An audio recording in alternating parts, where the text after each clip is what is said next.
Amém, irmãos? Boa noite. Que a graça e a paz do nosso Senhor Jesus Cristo estejam com a vida de cada um de vocês. Hoje a gente vai terminar, finalmente, a nossa série em Tiago.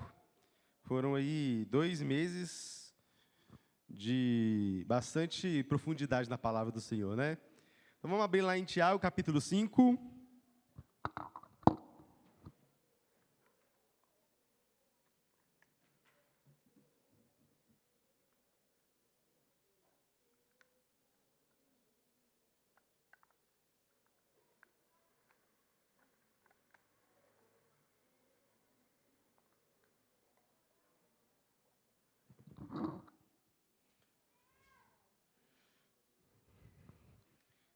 Sim. Quem achou, diga amém. Quem não achou, a escola dominical retorna nas classes semana que vem, hein?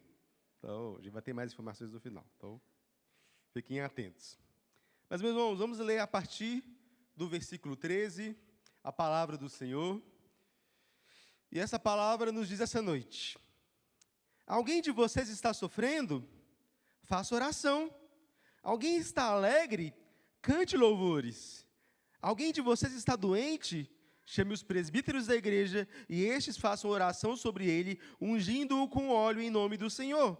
E a oração da fé salvará o enfermo, e o Senhor o levantará. E se houver cometido pecados, estes lhe serão perdoados.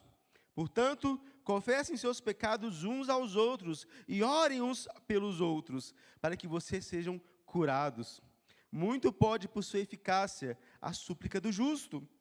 Elias era um homem semelhante a nós, sujeito aos mesmos sentimentos, e orou com fervor para que não chovesse sobre a terra. Por 3 anos e 6 meses não choveu. Depois orou de novo, e então o céu deu chuva e a terra produziu os seus frutos. Meus irmãos, se alguém de vocês se desviar da verdade e alguém o converter, saiba que aquele que converte o pecador do seu caminho errado salvará da morte a alma dele e cobrirá uma multidão de pecados. Amém? Vamos orar mais uma vez? Senhor, essa é a Tua santa palavra, Senhor. Que o Senhor venha falar aos nossos corações, venha derramar a Tua graça, a Tua bênção sobre cada um de nós. Que Teu Santo Espírito que nos habita venha iluminar as nossas mentes, venha nos fazer crer mais no Senhor Jesus e nos fazer descansar nele. É no nome do Teu Filho amado que eu oro e agradeço. Amém. Meu irmão e minha irmã, você crê de fato que a oração é necessária?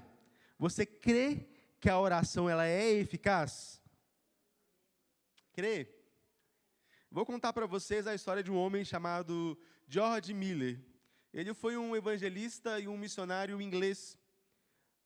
E um dos grandes alvos, a missão do coração dele era o trabalho com os órfãos. Vivendo ali no final, na metade do século XIX, né, quem estuda história sabe que estava ali tendo Revolução Industrial, muita gente morria, muitas crianças órfãos morando na rua da Inglaterra. E ele fez e fundou diversos orfanatos. Estima-se que na vida dele, mais de 10.000 crianças foram atendidas pelo trabalho dele. E um dos princípios que ele tinha é de que todo o trabalho dele precisava ser sustentado pela fé. Ele não saía pelas igrejas pedindo dinheiro. Não. As pessoas sabiam do trabalho dele, ele orava e Deus mandava os recursos. Era a forma como ele trabalhava, acreditando que Deus ia sustentar tanto ele quanto as crianças. E existe um episódio muito interessante, que um dia, dentro do orfanato, não tinha pão. Não tinha nada de comer para as crianças. E então, os ajudantes dele falaram para ele: Jorge, não tem pão. Jorge falou: Deus vai prover. Então ele subiu ao seu quarto, se ajoelhou, se colocou diante de Deus e disse: Pai dos órfãos, falta-nos pão. Em nome de Jesus, amém. Então ele desceu, mandou todo mundo arrumar as mesas, fazer o café. Café não deve ser chá, né, no caso, é inglês. Fazer o chazinho, reunir todas as crianças e disse: vamos agradecer pelo pão que o Senhor vai prover. E ele terminou o agradecimento, a campainha ali, o sininho bateu, ele foi lá atender. várias carroças dos padeiros estavam na porta da casa, falando o seguinte: Jorge, a gente fez essas fornadas de pães para o castelo do rei. E eles acharam que os pães ficaram queimados demais, morenos demais. E aí, para a gente não jogar tudo fora, a gente decidiu doar para o orfanato. E aí, ele disse o seguinte: meus irmãos, não foram os pães que passaram do ponto, mas Deus que atendeu a nossa oração e teve misericórdia de nós. Amém, meus irmãos? É um belo exemplo de como a oração ela pode ser eficaz. De como alguém que descansa no fato de que Deus ouve as orações, deveria agir. E hoje eu queria falar sobre isso, sobre esse poder da oração, sobre como a oração é o teste final da fé. A gente está aqui no final dessa carta de Tiago, e Tiago, irmão de Jesus, quer nos fazer colocar a nossa fé em prática. A gente foi confrontado de vários pecados, a gente foi desafiado a abandonar formas de falar, não é?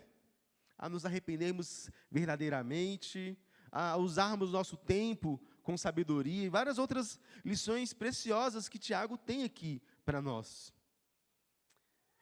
E essa última lição que Tiago tem para nós é a lição de que, no final das contas, a nossa fé é medida na nossa vida de oração. Ele coloca sobre essa realidade da oração na nossa vida. Eu tenho o costume, sempre que eu falo de oração, citar Calvino aqui, uma frase dele em especial, e eu quero repeti-la de novo. Que Calvino diz que a oração é o principal exercício da fé. E que é a ideia justamente que Tiago quer trazer aqui, ou seja, Calvino está concordando com Tiago, obviamente, né? Que é a ideia, meus irmãos, de que a nossa fé só está em prática, a gente só vive verdadeiramente aquilo que a gente crê, se a gente tem uma vida de oração, se a gente cultiva diante de Deus uma vida de oração. Porque colocar a nossa fé em prova é a gente pensar na nossa oração como uma prática que torna visível aos nossos olhos, torna palpável na nossa vida aquilo que a gente de fato crê diante de Deus. É colocar em prática o conhecimento que nós temos. E eu queria, então, começar falando justamente disso, sobre esse poder da oração. Esse poder que a oração tem. E eu queria começar pelo meio aqui do texto, tá bom? A partir do final do versículo 16, quando Tiago tira algumas conclusões. Eu quero partir das conclusões que ele tira para as premissas que estão ali atrás e mostrar como é que a oração é algo que vai em todas as partes da nossa vida. E ele diz o seguinte: muito pode, por sua eficácia, a súplica do justo.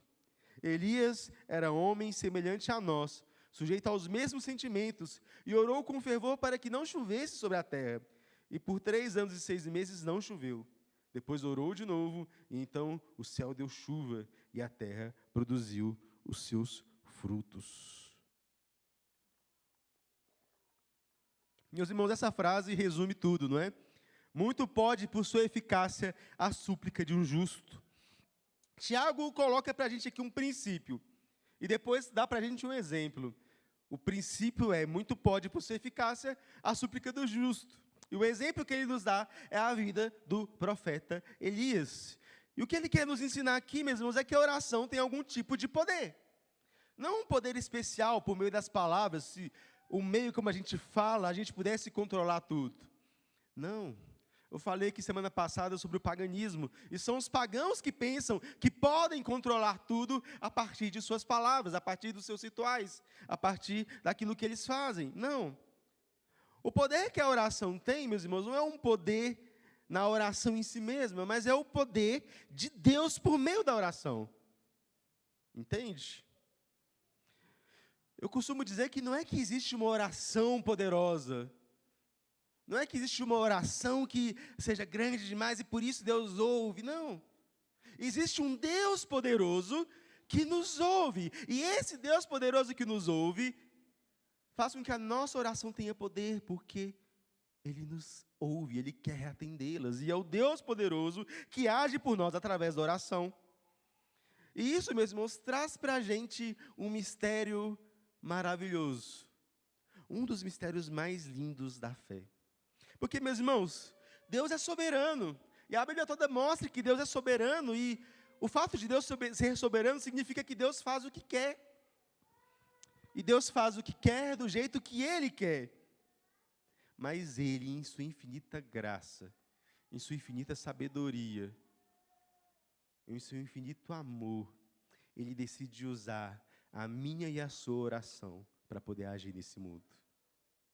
Vocês têm noção de como isso é belo, meus irmãos? De quão bela é essa verdade? O fato de que o Senhor, o Rei do Universo, quer agir no mundo a partir das palavras que eu e que você falamos a Ele.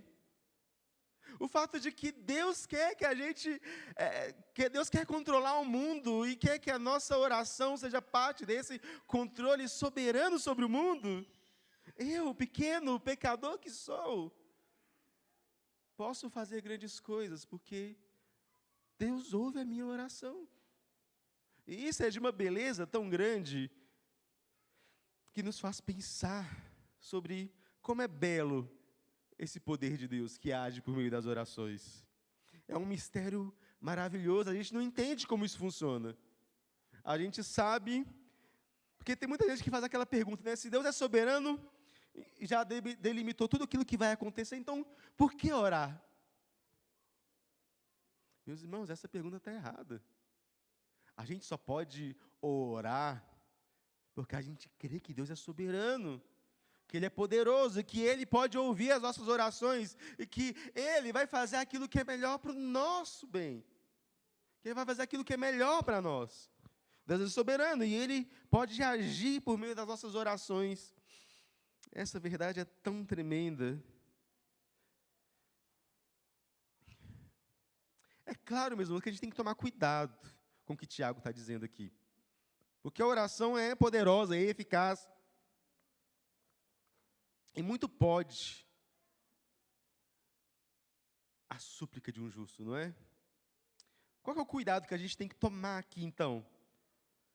Tiago nos ensinou, alguns capítulos atrás, que esse poder da oração depende de nós nos dobrarmos diante da vontade de Deus. Deus não vai responder positivamente a toda oração que você fizer, não é? O próprio Jesus disse, um filho pedir para você um pão, você não vai dar para ele uma cobra, não é? E o Tiago vai dizer, o problema é que muitas vezes nós pedimos e quando a gente pede mal. É aqui que entra o detalhe que Tiago coloca, né? Muito pode a eficácia da súplica de um justo. Quem é o justo, senão aquele que vive uma vida centrada em Cristo? Aquele que já se entregou a Cristo tão completamente que agora a sua vontade e a vontade do seu Senhor estão alinhadas. Aquele que tem a sua vontade conformada com a vontade do Pai. Assim, então, nós cremos que se nós estamos em Cristo, nós já somos justificados em Cristo, e agora o sangue dele nos cobre da multidão de pecados, agora a gente pode orar confiando que esse Deus vai nos ouvir, e que a resposta dele será sempre benéfica a nós. E Tiago traz então esse exemplo para nos fortalecer na fé, o exemplo do profeta Elias. Elias que, da ocasião de Acabe e Jezabel, para poder puni-los, fala, vai parar de chover, porque eles estavam adorando Baal, o Deus que na mitologia cananeia era o Deus da chuva, e eles estavam conduzindo o povo a adorar a Baal, que era o Deus que enviava chuvas. E então Elias diz, só por isso vai parar de chover, e só vai voltar quando eu mandar voltar a chover. E o que acontece é isso. Mas você deve estar pensando, Elias era um homem de Deus, cara top, cheio de glória. Mas o que Tiago está ressaltando aqui, meus irmãos, é justamente o fato de que Elias era um homem como eu e você. Ele era humano, ele era também caído, era sujeito aos mesmos sentimentos, o texto diz. E se você leu ali a história de Elias, você vai ver que realmente, depois que passa tudo isso, e os profetas de Baal são mortos, Jezabel fala, eu vou matar esse cara. E Elias foge, Elias fica com medo, Elias fica depressivo, angustiado. Assim como eu e você, muitas vezes temos medo, ficamos depressivos, ficamos angustiados. Percebe? Tiago quer aqui nos ressaltar o fato de que nada disso impede a gente de ser pessoas de oração e pessoas cujo a oração vai ser o poder de Deus agindo na nossa vida, agindo nesse mundo. A gente precisa ter essa ciência e essa certeza. A nossa oração é poderosa quando a gente faz com que a vontade de Deus seja feita, quando a gente se derrama e se coloca na vontade de Deus. O outro exemplo que nós temos aqui é o próprio Jesus, não é? Tantas vezes que Jesus, sendo homem como nós, embora também sendo Deus, mas homem como nós, também sujeito às tentações, também sujeito aos sofrimentos, também sujeito às dores, se retirava para orar sozinho. E ali Jesus nos ensina algo importante, porque Jesus queria orar e queria estar diante do Pai, para nos ensinar que esse poder da oração tem muito a ver com a intimidade. Porque o propósito da oração, meus irmãos, não é o poder em si mesmo. O propósito da oração, por que nós oramos e por que nós desdobramos os nossos joelhos, é porque nós queremos ter comunhão com Deus. E Deus nos dá a sua palavra para poder ordenar a nós, e agora nós respondemos isso como? Orando, e se colocando diante de Deus, e pedindo para que Deus nos ouça, e Ele nos ouve, e a gente tem um diálogo, uma conversa com Deus, a gente vai criando intimidade com Deus. Oração, meus irmãos, tem a ver com intimidade. E o que Jesus nos ensina é que uma vida diante de Deus, para ter intimidade de Deus, é o que vai dar poder à nossa oração. Esse verdadeiro poder que vem da oração é justamente o fato de que esse Deus nos ama e quer ouvir aqueles que são íntimos dele, aqueles que o chamam de Pai. Afinal, Jesus, quando nos ensinou a orar, não nos ensinou a dizer: Pai nosso? Pai nosso que estais no céu? Percebe, meus irmãos, como é belo o ensino de Jesus? Porque quem pode ser chamado de justo, como diz Tiago, senão aqueles que Deus em Jesus fez filhos? Senão aqueles que em Jesus Deus agora adotou e nos fez participar dessa verdade. Aquele que é o nosso Pai.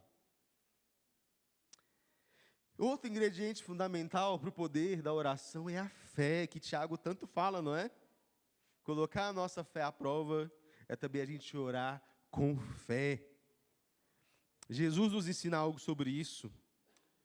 Lá em Mateus 17:20 ele diz: pois em verdade eu lhes digo que se vocês tiverem a fé como um grão de mostarda, dirão a esse monte: mude-se para lá, e ele se mudará, e nada lhe será impossível. Jesus está nos ensinando o que é a fé.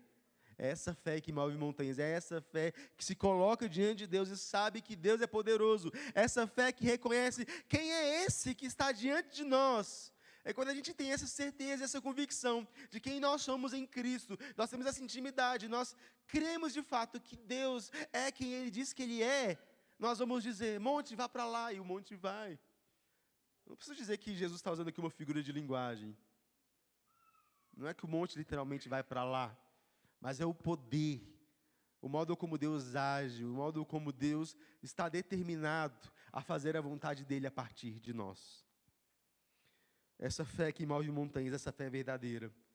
E Tiago, então, a partir desse contexto que eu trouxe, que eu quero voltar lá para o início e mostrar como a oração, ela é usada e tem que ser usada em vários contextos da nossa vida. Tem aqui pelo menos 4 orações que Tiago nos instiga a fazer. Versículo 13, primeira oração, a oração daqueles que sofrem. Algum de vocês está sofrendo? Faça oração. É simples, né? Está sofrendo, está com dor, está com dificuldade? Ore. A oração, meus irmãos, é um remédio santo para os nossos sofrimentos. Estamos abatidos, estamos tristes, estamos passando por dificuldades. O que o crente tem que fazer nessa hora? Orar. É simples, é a gente colocar essas dificuldades diante de Deus, sabendo que Deus ouve a nossa oração e que Deus pode ser propício a nós, sabendo que se nós estamos com as mãos atadas, meus irmãos, Deus não está, e Deus é o Deus das causas impossíveis. Deus é o Deus que pode nos ouvir. Se a gente ora com fé, se a gente ora com sinceridade diante de Deus, a gente pode ver as bênçãos dele vindo através de nós. E isso não quer dizer que o sofrimento necessariamente vai acabar. Mas a gente saber que Deus é o nosso refúgio e fortaleza, Deus é o consolo dos que sofrem, Deus é aquele que pode ouvir nossas orações e nos consolar, é aquele que pode ouvir nossas orações e fazer uma transformação na nossa história, mudar a nossa vida e fazer com que tudo seja diferente. A gente às vezes acha que o peso é grande demais para suportar, e é nesse momento que o peso é grande demais para suportar, que a gente precisa aprender a confiar em Deus e demonstrar isso através da nossa oração. Sabe, meus irmãos, a Bíblia é cheia de tipos de orações muito diferentes, mas se tem um tipo de oração que eu creio que a gente precisa urgentemente resgatar na nossa espiritualidade, na espiritualidade da igreja, é aquele tipo de oração que é a oração de lamento, a oração de lamentação. É aquela oração que nos convida para uma espécie de tristeza santa. Sabe, meus irmãos? Aquela oração para fazer triste. Porque a gente, às vezes, tem medo da tristeza, a gente tem medo de estar triste, a gente tem medo de achar que isso não vem de Deus.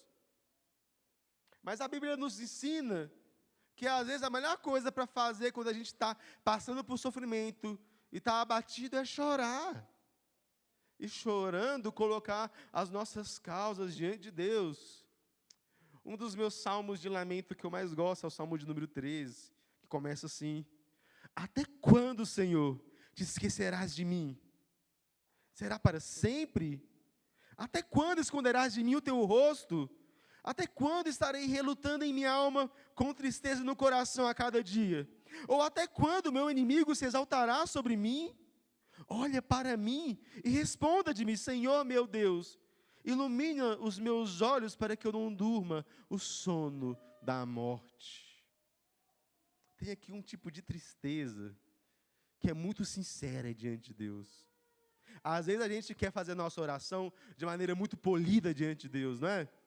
Oh, Deus soberano, Senhor do universo, e isso tudo é verdade, mas a gente às vezes está lá passando por uma situação difícil, sofrendo, e a gente acha que esse é o modo certo de falar com Deus. Mas aqui, Davi está nos ensinando que a gente precisa ter uma espécie de sinceridade radical diante de Deus. Se eu estou sofrendo, eu posso dizer, até quando, Senhor? Parece meio mal educado e grosso falar isso diante de Deus. Mas Davi aqui não está ensinando um tipo de murmuração. Não. Davi está ensinando a lamentar, a expressar tristeza diante de Deus. Falando assim, Deus, o Senhor é santo e eu estou sentindo como se o Senhor tivesse escondido de mim o seu rosto, como se o Senhor estivesse pesando a mão sobre mim. Até quando o Senhor vai agir desse jeito? E embora pareça que Davi está fazendo acusações contra Deus, ao mesmo tempo Davi está, olha para mim, responda-me, Senhor meu Deus, ilumina os meus olhos. Davi está aqui sabendo, meus irmãos, que apesar desse peso, apesar dessa dificuldade, apesar dessa dor, somente Deus pode ser o consolo. Somente Deus pode agir na nossa vida. Somente Deus pode tirá-lo daquele lamaçal de dificuldade. E no final do salmo, então, ele termina orando a Deus e agradecendo a Deus. Que essas orações nos ensinam de lamento que a Bíblia tem, Davi tem, aos montes, Jó. Você pegar Jó, é só lamento do início ao fim. É a gente aprender que essa sinceridade diante de Deus é o que Deus usa para nos quebrar e então nos reconstruir. Aquela oração de quem sabe que está sofrendo, mas sabe que o refúgio, a solução é o Senhor. Somente Deus pode curar o coração aflito. Somente Deus pode curar um coração em dificuldade. E a gente pode ter certeza que Deus cura, e Deus nos ouve, e Deus nos conforta por causa de Jesus. O próprio Jesus, que também fez orações de lamento, no Getsêmani, morrendo de dor, pronto para entregar a vida por nós, dizendo: Pai, se necessário, afasta de mim esse cálice, mas seja feita a tua vontade. Será que estamos preparados a orar como o nosso Senhor? Ele orou por nós isso. Ele fez isso por nós, para que a gente soubesse que todo sofrimento um dia vai ter fim. E a gente pode lamentar hoje. A gente pode lamentar ainda hoje, porque a gente sabe que um dia Deus enxugará todas as nossas lágrimas. E esse é o consolo que Ele promete. Mas não é só oração para tristeza, né? Ele continua. A segunda oração que Ele nos ensina é a oração dos que se alegram. Alguém está alegre? Cante louvores. E é bonito isso, né? A gente muitas vezes não pensa que o louvor é oração. A gente vem aqui da igreja, a gente está cantando todo mundo junto, a gente não para pensar. Aquilo que nós estamos cantando é também o que nós estamos orando. É o que nós estamos falando para o Senhor e colocando diante do Senhor para oração. E aqui, Tiago nos convida a também orar com alegria e cantar com alegria. A vida não é só tristeza, Deus também dá bênçãos, Deus também dá vitórias, Deus também dá desafios. E aqui, num contexto em que a igreja estava sendo perseguida, tinha gente que conseguia se alegrar mesmo diante da perseguição, porque existe uma alegria que brota do Evangelho, aquela alegria que nós temos simplesmente por sermos amados e por estarmos em Jesus. Entende? A alegria é promovida, então, quando a gente canta louvores. E o que é cantar louvores, a não ser orar a Deus e bendizer o seu nome e dizer as bondades e as virtudes daquele que nos salvou? A gente é convidado a refletir e a pensar, meus irmãos, que todas as nossas bênçãos, tudo aquilo que a gente tem, tudo aquilo que nos alegra, vem de Deus, porque Deus é bom, porque Deus é misericordioso, porque Deus é bondoso. E quando a gente canta o caráter de Deus, essas coisas vão sendo fixadas na nossa mente, não é? Se eu perguntar para cada um de vocês, pegar uma pessoa aleatória aí, falar assim, liste todos os atributos de Deus. Você talvez não vai saber, mas talvez você vai saber cantar, grande é o Senhor e muito digno de ser louvado, não é? Ou a gente vai saber cantar, grandes são as tuas obras, Senhor. Porque as canções, mesmo que a gente às vezes não consiga encaixar aquilo que a gente está cantando dentro das nossas caixinhas teológicas, porque nos falta às vezes habilidade para isso, vão treinando nosso coração para ver Deus e a gente aprender os atributos e as belezas e as virtudes do nosso Deus. É por isso que a gente canta louvores ao Senhor. É por isso que parte do nosso culto é cantar ao Senhor, para que a gente pudesse ver o nome dEle e a gente pudesse se alegrar nisso. Não é? O louvor, então, pode nos fazer lembrar que o prazer e a verdadeira alegria vem de Deus. O terceiro tipo de oração, e aqui eu vou ter que gastar um tempinho maior, vocês vão entender por quê, é a oração pelos enfermos, pelos doentes. Olha o que Tiago diz. Alguém de vocês está doente? Chame os presbíteros da igreja e estes façam oração por ele, ungindo-o com óleo em nome do Senhor. E a oração da fé salvará o enfermo, e o Senhor o levantará se houver cometido pecados. Estes lhe serão perdoados. Meus irmãos, e aqui eu vou ter que lidar com vocês com a polêmica do texto, né? Tiago estava mandando o que o doente tem que fazer nessa oração. E aí o assunto complexo aqui é o assunto da unção com óleo, que às vezes tem vários usos aí complicados dentro da história da igreja. E aí eu vou tentar chegar a algumas conclusões aqui com você sobre isso e tirar aplicações práticas, tá bom? Primeiro eu quero tirar da nossa mente tudo aquilo que está de errado com relação a essa prática de unção com óleo. Tudo aquilo que a gente deveria já descartar de início, tá bom? A primeira delas é de que a gente não pode considerar essa unção com óleo como um sacramento, como fazem os católicos romanos, que usam esse texto como embasamento para um dos seus sacramentos, que é a unção dos mortos, né? A extrema unção. Desculpa, essa que é a palavra que eu estava fugindo. A extrema unção. que é a unção que você dá para quem está morrendo ali no leito de morte, então a pessoa pode ir para o céu com Deus, né? Primeiro que esse texto não fala de uma unção para a morte, fala de uma unção que cura. Segundo que essa não é uma ordem dada diretamente por Jesus, como é o caso da ceia e do batismo. E terceiro, mesmo, se você for estudar a história da igreja, você vai ver que essa ideia de uma extrema unção é uma coisa que vai aparecer lá na Idade Média. Não tem nada a ver com a prática histórica da igreja. Segundo, erro que a gente tem que tirar da nossa mente. Essa unção com óleo é uma unção para pessoas. Ou seja, meus irmãos, não existe você ungir o seu carro, não existe você ungir sua moto, não existe você ungir sua casa e pedir para o pastor ungir a bicicleta, o papagaio, o cachorrinho, nada disso, tá bom?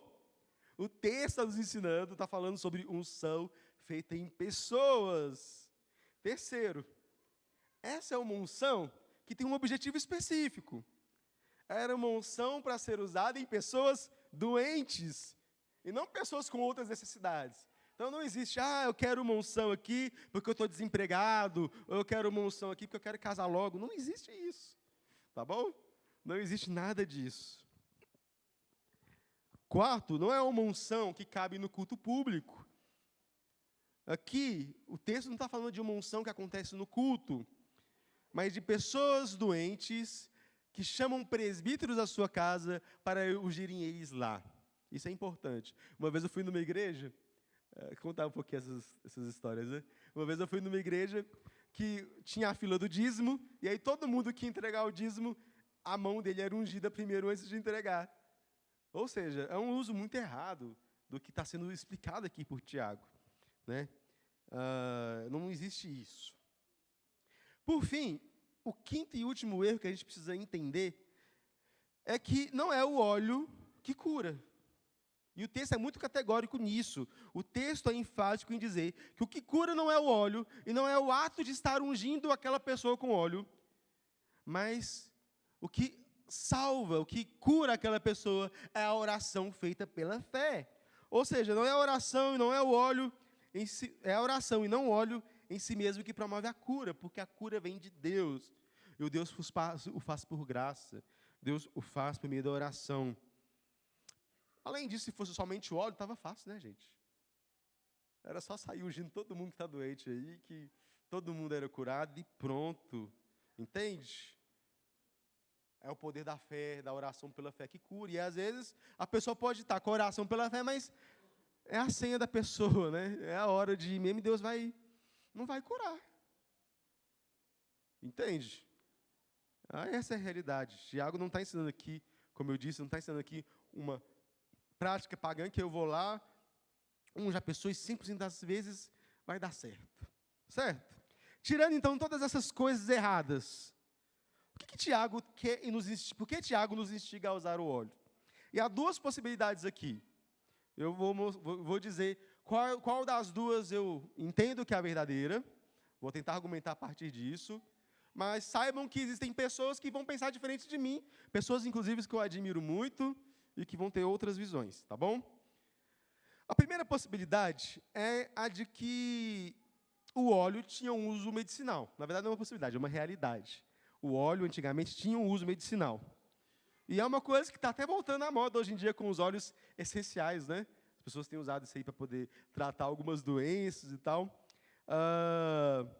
E aqui a ideia, quem defende essa visão, está até entendendo que Tiago está nos ensinando algo como ore pela cura, mas use também os remédios. Certo? Mas eu não consigo me convencer dessa realidade, meus irmãos. Não porque o óleo não tivesse uso medicinal na época, ele tinha. Isso é comprovadamente verídico. Por que eu não consigo entender essa visão? Primeiramente, porque ele manda chamar os presbíteros, não os médicos. E presbíteros não são médicos. Poucos presbíteros sequer trabalham na área da saúde. Aqui a gente só tem o Alexandre Sete, né? Que não é médico, é só enfermeiro, mas ele não pode prescrever remédio. Então, não é essa a visão que Deus nos fala. E segundo, porque a ênfase de Tiago é justamente no fato de que a oração da fé vai curar o enfermo, e não o óleo. Se Tiago estivesse querendo nos dizer algo como, olhe pela cura e dá o remédio, ele estaria dizendo, o remédio da fé vai curar vocês, alguma coisa do tipo. Então, qual que é a outra opção que sobra, meus irmãos? É a ideia de que existe um uso simbólico do óleo. Um uso simbólico da unção com óleo. É um rito que expressa fé. O óleo era usado em solenidades. Por exemplo, Eclesiastes fala, quando fala de jogar óleo sobre a cabeça, lá em Eclesiastes 7, o que Salomão está dizendo é o seguinte, eventos festivos a gente se ungia todo de óleo para arrumar o cabelinho, ficar na régua, né? E aí a gente ia para a festa, colocava nossa roupinha branca e ia para a festa. Isso expressava alegria. Então tinha essa coisa de alegria. A gente tinha também o uso do óleo nos chamados dos profetas, dos reis e dos sacerdotes.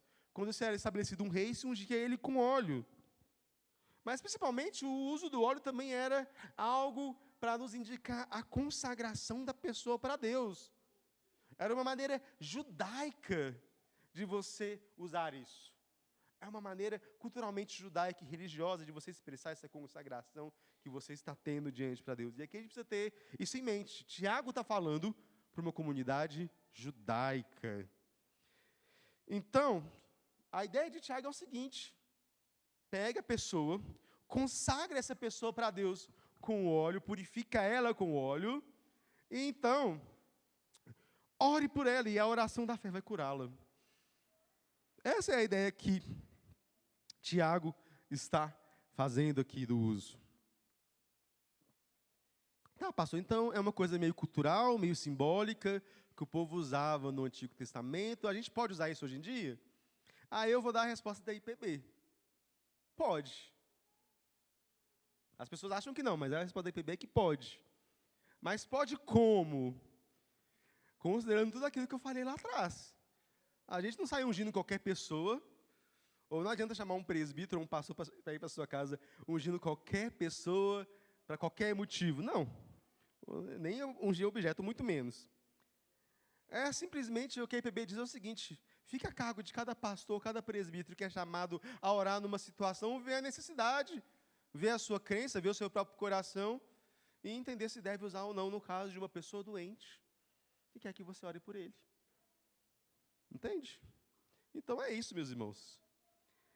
Mas aí, a gente tem essa aplicação toda sobre o óleo. E aí eu quero mostrar o que isso nos ensina, não sobre o óleo em si mesmo.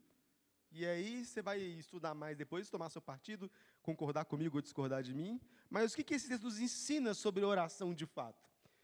3 coisas que esse texto precisa ficar claro na nossa cabeça, 3 aplicações sobre esse versículo da unção com óleo que a gente precisa ter em nossa mente. A primeira delas, meus irmãos, é simples.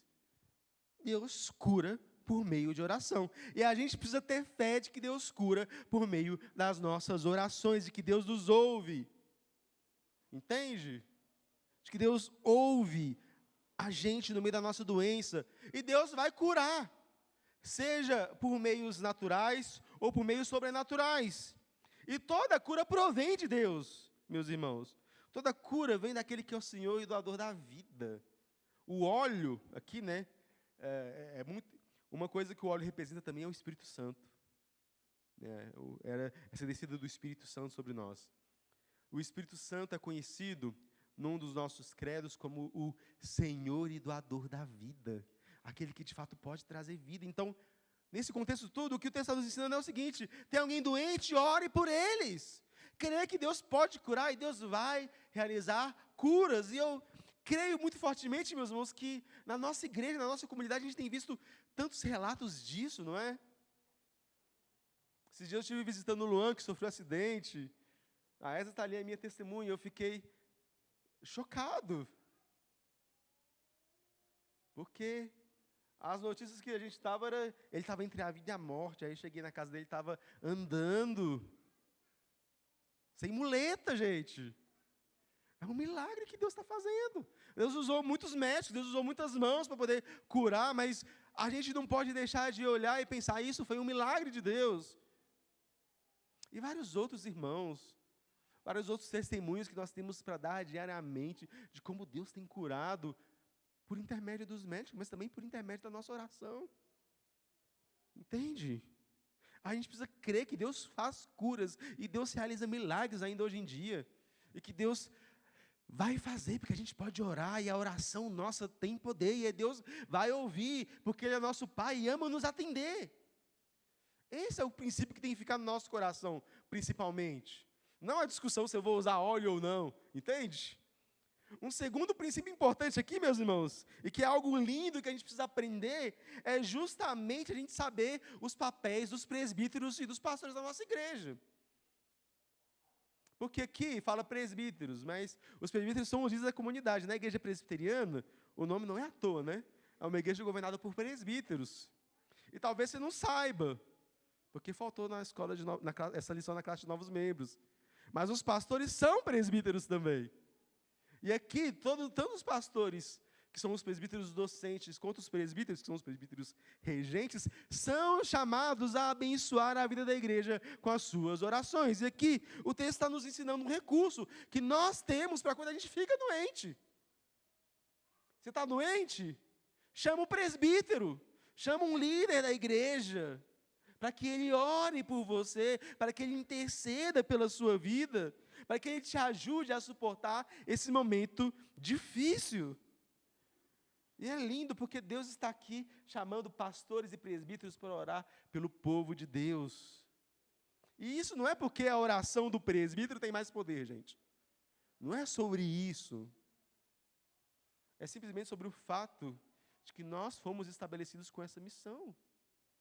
Deus instituiu o governo na igreja, Deus instituiu presbíteros na igreja, e presbíteros no plural, justamente para que nós pastoreemos o rebanho do Senhor. Deus confiou a vida de cada um de vocês na mão do conselho dessa igreja.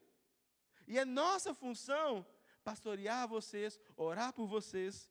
E aqui, não é só os pastores não, os presbíteros também estão nessa. Também precisam ser ensinados e desafiados a orar uns com os outros e orar pelos doentes da igreja. E isso é importante, meus irmãos, porque é algo que muitas vezes é negligenciado. Às vezes a pessoa está lá doente, quase morrendo, não fala nada para ninguém. Às vezes a gente até ouve assim, eu não queria incomodar o pastor. Não, meu irmão, incomoda mesmo. E isso é para incomodar. Se for picuinha boba, não incomoda não. Mas agora, se for isso, se for a sua vida, se for uma necessidade real sua, incomoda o pastor, incomoda o presbítero, incomoda até o diácono. Acharam que esses safados diáconos, né? Incomoda eles também. Entende, meus irmãos? A igreja existe para te ajudar, e para te auxiliar, e para te pastorear. A liderança dessa igreja existe para te pastorear. E é lindo o fato de que Deus nos deu autoridade para orar por vocês, para poder estar diante de vocês, e vocês podem confiar no nosso ensino, no nosso pastoreio, nas nossas orações, quando a gente é fiel, de fato, ao que Deus nos ordena. Terceira coisa, Tiago conecta essa cura que a pessoa recebe pela fé com perdão de pecados. E aqui é um negócio meio espinhoso de falar, né? Porque também não é uma matemática exata, não é? Que toda vez que você fica doente, você está em pecado. Ou que toda doença é pecado.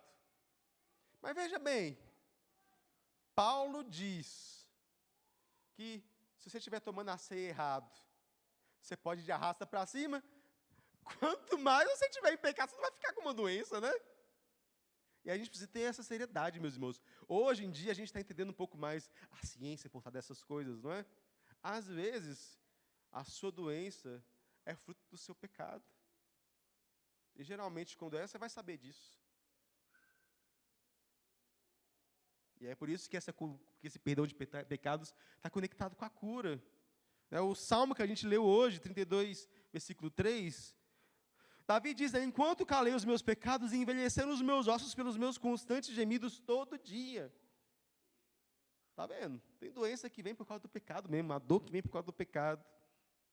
O próprio Cristo perdoa, cura um paralítico depois de perdoar os pecados deles, não é? A gente precisa de entender isso, meus irmãos.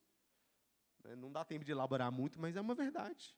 Às vezes a gente precisa aprender que, às vezes, o que vai nos ajudar a nossa saúde física e mental é nós nos reconciliarmos com Deus, a gente parar de pecar, acabar com os nossos pecados ocultos. E aqui, isso vai trazer para a gente, para o quarto e último tipo de oração aqui, que é a oração de confissão. Portanto, confessem seus pecados uns aos outros, e orem também uns pelos outros, para que vocês sejam curados. Olha, meus irmãos, Tiago está aqui chamando a gente para fazer uma oração de confissão. E perceba que esse texto também tem umas coisas que a gente precisa entender, né? A gente tem que entender que, primeiro, o próprio Tiago exortou no capítulo 4, a confessar os nossos pecados diretamente para Deus. Arrependam-se, chorem, lamentem pelos vossos pecados, limpem as suas mãos, pecadores. E todo aquele contexto que a gente trabalhou. E a gente precisa ter essa convicção de que quando a gente confessa o nosso pecado para Deus, a gente é perdoado. E a oração de confissão de pecados mais importante que você tem que fazer é a oração de pecados diante do Deus que te ouve. Entendem? Dito isso, Tiago também está nos ensinando como os nossos pecados precisam ser confessados não somente para Deus, mas também aos outros. E aqui não é de qualquer pecado, que eu entendo, certo? Há pecados, meus irmãos, que são mais difíceis de vencer. Você sabe disso. Com certeza você lida com algum pecado seu que é muito mais difícil de vencer. Embora você já tenha confessado esse pecado a Deus, já tenha tentado se arrepender desse pecado e acabar com esse pecado, talvez ainda sobre aquele sentimento de culpa. Tem pecados que são muito difíceis de vencer. Existem pecados que, embora a gente já tenha cometido, a gente já tenha parado, talvez fique aquela culpa na nossa consciência. E a gente sabe que Deus nos perdoa, mas ainda assim, você não se perdoa, não é? E aí o fardo do pecado se torna grande demais. O que Tiago aqui está nos ensinando, meus irmãos, é que a vida em comunidade é algo que pode nos ajudar a lutar contra os nossos pecados e a manter o nosso relacionamento firmado em Deus. Que a vida em comunidade é uma vida em que a gente pode carregar o fardo uns dos outros. E que nós somos chamados a abençoar o outro no progresso da fé. Isso é o que a gente chama e que a gente tem chamado de discipulado. O que Tiago está fazendo aqui é um convite para o discipulado, meus irmãos, para o discipulado fiel, em que a gente aprende isso dia após dia. Porque veja, meus irmãos, o Evangelho precisa ser pregado por nós mesmos, a nós mesmos. Eu preciso lembrar todos os dias que Cristo me salvou, que Cristo me purificou. Mas aí, quando tem o pecado, às vezes o fardo é tão grande que eu não consigo ver o brilho dos olhos, eu não consigo entender essa mensagem. Às vezes eu começo a duvidar dela, não é? Mas quando eu recorro a um irmão mais sábio, o irmão que maneja bem a palavra da verdade, o irmão que possa me discipular, e eu confesso esses pecados a ele, e esse irmão proclama o Evangelho para mim, o Evangelho na boca do outro parece que faz mais sentido, não é? Porque eu estou ouvindo alguém te dizer, Cristo já te perdoou. E aí parece que o fardo sai. Por quê? Porque agora você está compartilhando esse fardo com alguém. E essa pessoa pode te ajudar a vencer no pecado. Pode te ajudar a vencer o pecado, a vencer e a correr a vida da santidade. Isso é o discipulado, andar juntos, carregar o fardo um dos outros, ajudar uns aos outros no processo de santificação, a sermos mais parecidos com Jesus. Mas aqui, gente, é outro cuidado que a gente tem que ter, né? Não é para você sair falando seu pecado para qualquer um, não. Sabe? É você ter discernimento. Quem que é a pessoa aqui na igreja que eu vejo sabedoria, que eu vejo que está apta para me discipular? Alguém que eu possa confiar, alguém que tem discrição e que eu posso ir ali confessar os meus pecados. E aí eu sei que está ouvindo os pecados de alguém, não é para sair contando para ninguém, não. Hoje de manhã eu já falei sobre fofoca. E aí é outro problema, entendeu? Não é para você ser fofoqueiro, é para você ajudar a pessoa, entendeu? É isso que faz a gente vencer o pecado, é a gente estar nessa vida em comunidade. Confesse seu pecado para pessoas maduras, para as pessoas que vão caminhar com você, que vão te discipular e que vão te ajudar. Porque olha como é que é lindo esse texto, não é? Olha como é lindo. Confesse seus pecados uns aos outros e orem uns pelos outros, para que vocês sejam curados. É a cura. E aqui não é a cura no sentido físico só. é a cura espiritual. Quando a gente caminha uns com os outros, quando a gente usa não somente a liderança da igreja, mas quando a gente usa uns aos outros, os irmãos uns com os outros, a gente toma essa responsabilidade do discipulado uns com os outros, tem cura no meio da igreja. Tem cura porque pecados são abandonados, tem cura porque a fé vai se tornando mais consistente, tem cura porque a gente vai crescendo em santidade. É a cura de Deus que vem por meio disso. É isso, meus irmãos. E esse discipulado vai continuar aqui nesses versículos 19 a 20. Não são exatamente sobre oração, mas eu quis incluir eles aqui assim mesmo, não é? Meus irmãos, se algum entre vocês se desviar da verdade, alguém o converter, saibam que aquele que converte o pecador do seu caminho errado salvará da morte a alma dele e cobrirá uma multidão de pecados. O que Tiago quer dizer? É o seguinte, meus irmãos. Está vendo alguém aí que é do povo de Deus e que está começando a ir por caminhos muito difíceis, muito tortuosos, se afastando, cola nele. A pessoa está perdendo a fé, junta com ele. Fala da palavra de Deus. Traz essa pessoa para Cristo de novo. Porque o discipulado é isso, o discipulado é uns pelos outros. O discipulado é a gente juntos, tentando agarrar essas pessoas e falar, não, você é povo de Deus, não sai dessa não. Não vai para esse caminho de morte, não. Por isso que o texto diz que cobrirá uma multidão de pecados. Porque você está querendo fazer com aquela pessoa que ia saindo pelo mundo, pecando, e talvez até indo para o inferno. Não, vai não. Tem um caminho estreito aqui para você. E nós vamos passar por ele juntos. E aqui que a gente conclui esse livro de Tiago, meus irmãos. A vida que coloca a fé em prática. E Tiago conclui nos chamando à oração. A oração constante. A nos colocarmos diante de Deus. E isso só pode ser feito no nome de Jesus, não é? Nós sempre que oramos, terminamos com em nome de Jesus. Isso não é à toa. Porque todas as nossas orações, tudo aquilo que a gente pode fazer diante de Deus, todo o poder que provém da oração, só pode acontecer porque nós estamos orando pelo que Cristo fez por nós. Por quem Jesus é. Pela obra dele em nós. É por isso que eu queria terminar orando. Eu queria fazer diferente de novo. O povo do louvor pode subir. E queria convidar você a ficar de pé. Aí você dá uma volta aí. Vê alguém com quem você não tem o costume de orar. E ora com essa pessoa. Por quê? Porque é discipulado, é vida real, não é? Então você vai orar com alguém que você não tem o costume de orar. Pedindo para que, deixando com que essa pessoa agora carregue os seus fardos um pouco, você carrega os fardos dessas pessoas um pouco. Amém? Pode misturar aí, gente.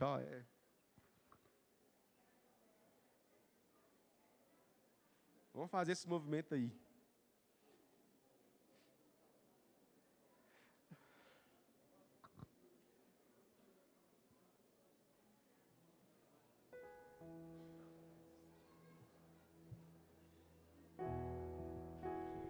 Olha, quem é da igreja não deixa nenhum visitante ficar andando sozinho não, viu?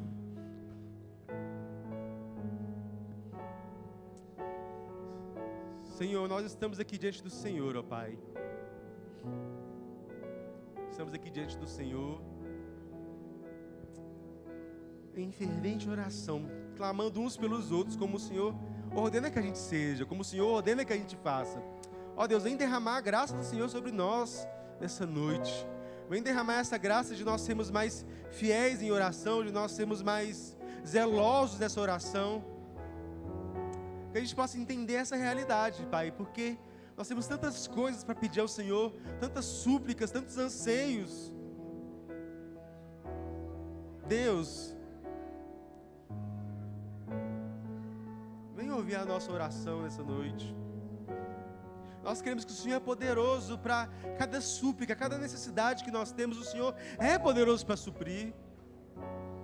O Senhor é poderoso para curar, o Senhor é poderoso para poder agir no nosso meio.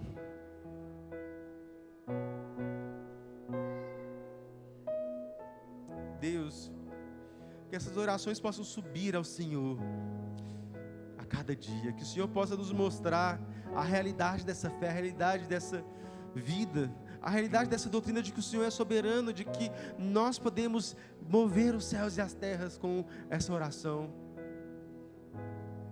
Que cada um possa ser abençoado aqui essa noite, Senhor. Aqueles que precisam de perdão, que o Senhor possa encontrá-los. Porque nós queremos que há cura e há perdão para nós, há perdão para cada um de nós aqui, Pai. Pelas obras de Cristo. Ó Deus, que a gente possa, ó Pai, ser instrumento de cura na vida uns dos outros. Nos ajuda a ser um povo zeloso nisso, Pai. Um povo que ora uns pelos outros. Que é verdadeiro nisso, que carrega um fardo uns dos outros, Deus.